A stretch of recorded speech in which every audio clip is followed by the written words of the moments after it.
안녕하세요. 원칙관리 신뢰 송윤우입니다.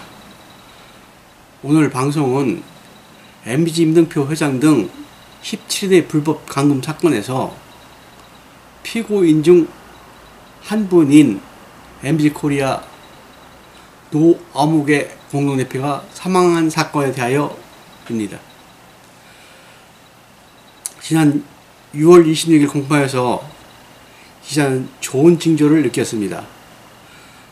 우선은 방문판매법 위반, 즉 불법 다단계에 관한 것은 무죄 가능성이 9%가 되겠다는 가능성을 보았습니다. 이 말은 임등표 회장 외에 구속된 여타 공동대표 등 피고인들은 무죄 판결이 거의 확실하다는 것과 같습니다. 이날 일부 변호인들의 변호와 피고인들의 진술이 있었고 두 분의 증인신문이 있었습니다.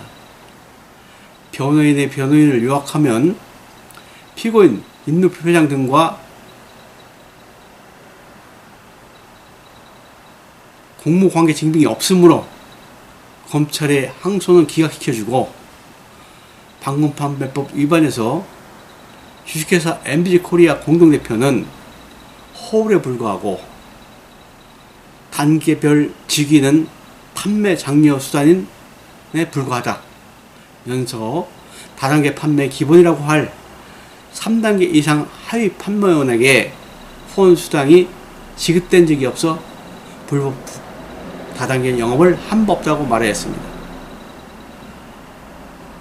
또 피고인의 진술을 요약하면 왜 이 자리에 섰는지 모르겠다면서 투자자가 피해자라는 사실을 이해 못한다고 말했습니다. 이후 증인신문에 나선 두 분은 모두 2015년경부터 MBG 사업에 열심이었던 분들이라고 합니다. 처음 증언에 나선 임암묵의 증인은 2015년 8월경부터 MBG 제품을 사서 보령에 있는 가게에서 팔기 시작했다면서 이후 나중에 통일주권이 발행되면 주식 권리를 준다고 해서 제품을 판 돈으로 주식 확인서를 받고 1,100만원을 납입, MBG 총판 1호가 된 것이 아닌가 생각한다고 증언했습니다. 그는 이어 언제든지 주식은 반품이 됐기 때문에 주식 권리가 없어졌다는 게 무슨 정보인지 모르겠다면서 더구나 메디호클이란 소득수가 지금 코로나 전국에 있다면 얼마나 좋을까 하며 MBG 제품 판매로 많은 이득을 얻었음을 내비쳤습니다. 주식에 언제 수수료 또는 판매 수당을 지급받는가란 질의에 총판이 되어 처음 1,100만원 팔아서 새로운 총판을 만들면 200만원 수수료를 받는다고 말해 총판이 되면 MBG 제품을 50% 가격에 매입해서 이를 팔아 이득을 얻을 수가 있고 새로운 총판을 만들면 20%의 수익을 얻을 수 있다고 증언하였습니다.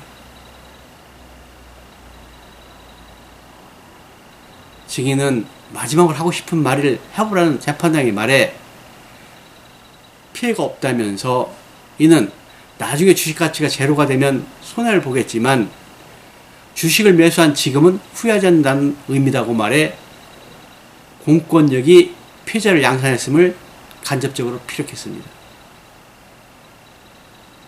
다음 증인인 이암묵의 증인의 증언도 거의 임아부의 증인과 같은 맥락의 증언을 했습니다. 기자는 증인들의 증언을 들으면서 MBG 주식 판매가 총판 한 구자에 3,000주 1,100만원 또는 2014년도에만 시행된 직판 500주 220만원 조건의 투자 개념이었다는 사실이 드러났다고 판단됩니다. 결국 남은 7월 두 번의 공판 및 법리 다툼에서 MBG 주식 판매 행위가 자본시장법에 적용되지 않고 범죄 일륜표상의 피해자, 주주, 있고 투자자가 아니란 점만을 입증하면 임동표 회장도 무죄 판결될 가능성이 높아졌다고 판단했습니다. 항소심 재판이 이렇게 진행되는 상황에서 기자는 피고인 중 한 분인 MBG 코리아 노아무개 공동대표가 사망 사건에 대해 대세계 보아야 할 때임을 주장합니다. 원심 판결에서 임동표 회장을 제외한 피고인들 17명은 당초 구속사유인 사기 및 자본시장법 위반 모두가 무죄가 선고되었습니다. 우리 모두가 알고 있듯이 작년 3월경 구속 범죄 사유인 주식 판매를 제명만을 방문판매법 위반으로 변경하여 8월경 다시 구속하여 불법 감금 범죄가 발생하였고 구속의 장기화로 노아무개 피고인이 지병 악화로 사망한 것입니다. 불법 감금 범죄에 대해 원심 변호인 문영식 변호사는 재판부 기피 신청, 구속 취소 신청을 대전고등법원 대법원에 청구했으나 불법 감금 여부에 아무런 구체적인 판단 없이 모두 기각했습니다.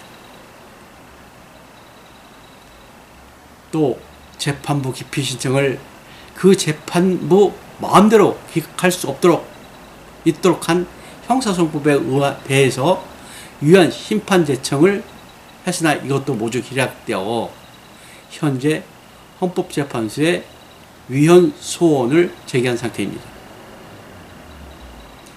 사실 이는 엄청 큰 사건입니다.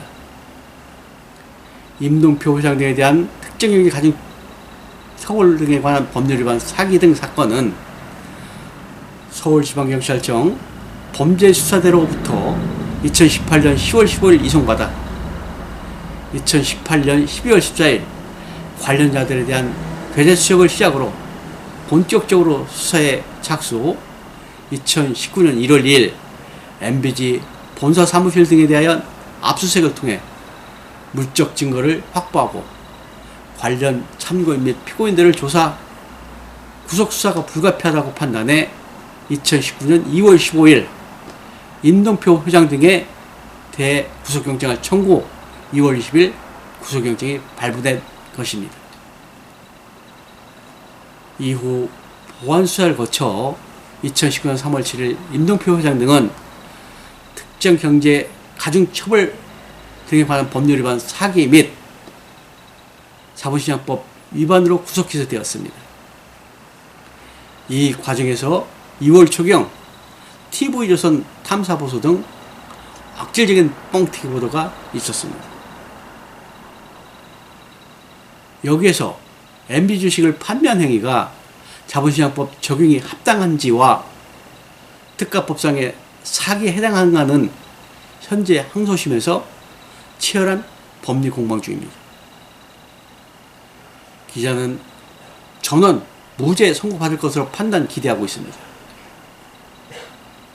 불법 감금 여부를 따지는 부분은 2019년 4월 11일 방문판매법 위반으로 불구속 기소해 8월 27일 공소장 변경돼 방문판매법 위반으로 불법 감금한 부분입니다.